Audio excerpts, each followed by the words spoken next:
在遥远的天国，耶稣怀着深沉的爱，毅然决定离开温暖的天地，只因寻找迷失的我。他降生人间，面对困苦和折磨，每一步都因着对我的眷恋，只为救赎和陪伴。那些伤痛和鞭打，十字架上的鲜血流淌，只为了代替我，洗净我所有的过错。耶稣不计较我的失误，只一味的包容和疼爱，用自己的牺牲换来我的自由和重生。我在耶稣心中无比珍贵，从此内心不再悲伤，因为他一直在我身旁，看顾我的一切。每当恐惧和担忧来袭，是耶稣挡住威胁，驱散黑暗，带给我无尽的平安和希望。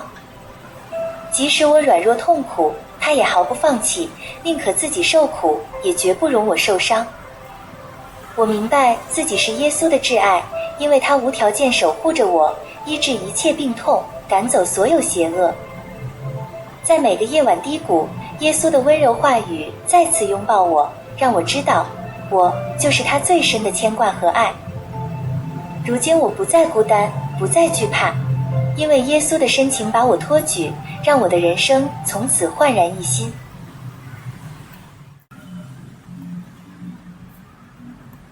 耶穌佢心愛着我，離開天堂尋找我，受盡了痛苦與折磨，只因愛我，只因愛我，不記過錯，只愛着我，他血水滔滔流過。十字架受死為什麼？只因為我，只因待我。我係耶穌至愛，從此唔使悲哀，還是有佢睇住一切煩惱拋開。我係耶穌至愛，邪惡全部死開，只因耶穌深愛。我係耶穌至愛。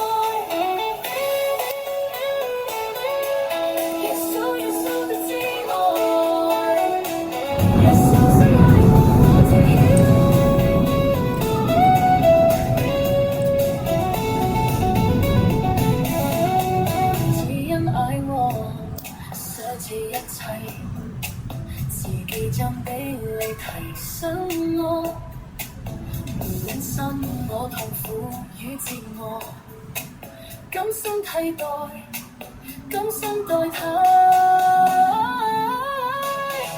我係耶穌至愛，從此唔使相比，還是有佢擋住一切恐懼劈開。我係耶穌至愛，病痛全部死開，只因耶穌深愛。我係耶穌。